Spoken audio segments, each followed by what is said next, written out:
আসসালামু আলাইকুম। প্রথমেই থাকছে শিরোনাম। প্রশাসন কার পক্ষে, পাল্টাপাল্টি অভিযোগে এনসিপি বিএনপি। দ্রুত অগ্রগতি না হলে ইউক্রেন শান্তি আলোচনা থেকে সরে যাবে যুক্তরাষ্ট্র, বললেন ট্রাম্প। ঢাকার বিভিন্ন এলাকা থেকে আওয়ামী লীগ ছাত্রলীগ নেতাসহ গ্রেপ্তার 6 জন। বাংলাদেশকে ধ্বংসের ষড়যন্ত্র করা হচ্ছে বলে জানান বিএনপির শামসুজ্জামান দুদু।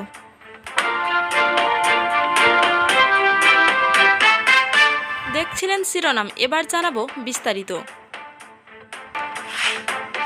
প্রশাসন বিএনপির পক্ষে কাজ করছে এনসিপি নেতা নাহিদ ইসলামের এই বক্তব্যে পাল্টা অভিযোগ করছে বিএনপি। দলটি বলছে প্রশাসনের সাথে বৈষম্য বিরোধীদেরই সাক্ষাৎ সবচেয়ে বেশি। বিএনপি নেতা নাহিদ ইসলামের বক্তব্যে পলিটিক্যাল ও রেটরিক বা রাজনৈতিক বলেও বর্ণনা করেছেন।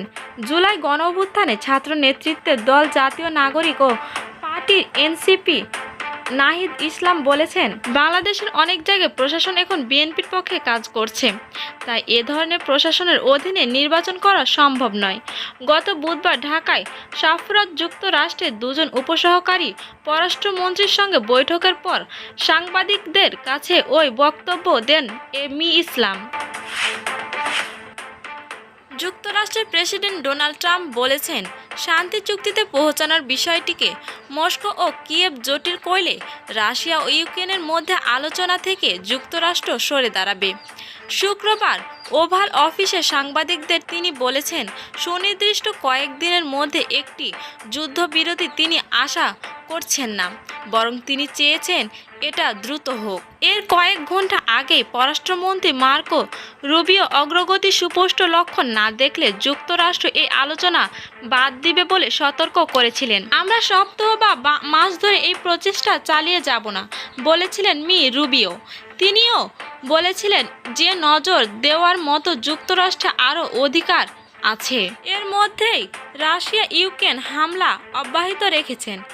খার্কিভ ও সুমিতে শুক্রবার হামলায় 2 জন নিহত এবং অন্তত 100 মানুষ আহত হয়েছে। মস্কো 2022 সালে ইউক্রেনে সামরিক অগ্রসর শুরু করেছিল।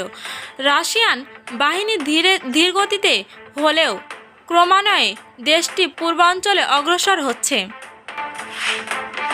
রাজধানী ঢাকার বিভিন্ন এলাকায় গতকাল শুক্রবার অভিযান চালিয়েছে আওয়ামী লীগ নিষিদ্ধ ঘোষিত সংগঠন ছাত্রলীগ, স্বেচ্ছাসেবক লীগ ও শ্রমিক লীগের 6 জন নেতাকে গ্রেফতার করেছে ঢাকা মহানগর পুলিশের ডিএমপি গোয়েন্দা বিভাগ ডিবি। গ্রেফতার হওয়া 6 জন হলেন পল্লবী থানা ছাত্রলীগের 5 নম্বর ওয়ার্ডের জ্যেষ্ঠ সাংগঠনিক সম্পাদক আশরাফুল ইসলাম, যাত্রাবাড়ী থানা ছাত্রলীগের সাধারণ সম্পাদক রিপন হোসেন, ঢাকার 59 নম্বর ওয়ার্ড শ্রমিক লীগের সহসভাপতি শেখ মোহাম্মদ সোহেল, বাড্ডা থানা স্বেচ্ছাসেবক লীগের ত্রাণ ও দুর্যোগ বিষয়ক সম্পাদক সোহেল রানা, বাড্ডা থানার 37 নম্বর ওয়ার্ড ছাত্রলীগের সাংগঠনিক সম্পাদক মোহাম্মদ ইয়ামিন এবং 12 নম্বর ওয়ার্ড আওয়ামী লীগের সহসভাপতি আবুল বাশার খান।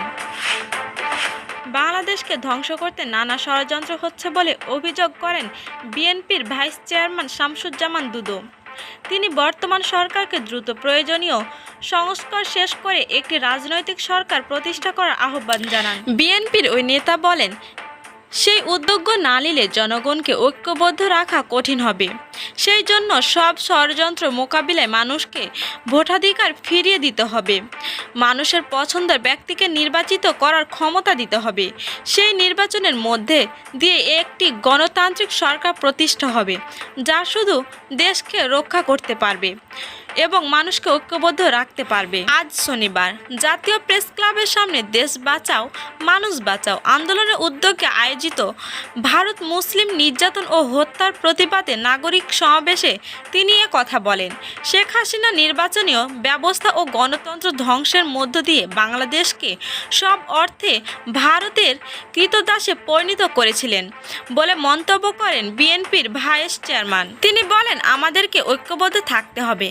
ভারত আমাদেরকে নানাভাবে উস্কানি দিচ্ছে। শেখ হাসিনাকে ভারতে আশ্রয় দেওয়ার প্রসঙ্গে বিএনপি নেতা বলেন, ভারতকে আমরা বন্ধুরাষ্ট্র মনে করি, কিন্তু ভারত বাংলাদেশকে বন্ধুরাষ্ট্র মনে করে কিনা সেই প্রশ্ন রাখেন তিনি।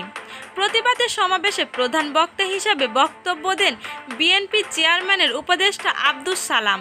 তিনি ভারতকে উদ্দেশ্য করে বলেন, বাংলাদেশ কখনো ভারতকে অভ্যন্তরীণ বিষয়ে হস্তক্ষেপ করে না। ভারতের বাংলাদেশ বিষয়ে হস্তক্ষেপ করা উচিত নয়। দেশ বাঁচাও মানুষ বাঁচাও আন্দোলন সভাপতি কে এম রাকিবুল ইসলাম রিপনের সভাপতিত্বে সমাবেশে আরও বক্তব্য দেন বাংলাদেশের লেবার পার্টির চেয়ারম্যান লায়ন ফারুক রহমান, জাগবার সভাপতি রাশেদ প্রধান, মুক্তিযোদ্ধা দলের সাংগঠনিক সম্পাদক লায়ন মিয়া মোহাম্মদ আনোয়ার।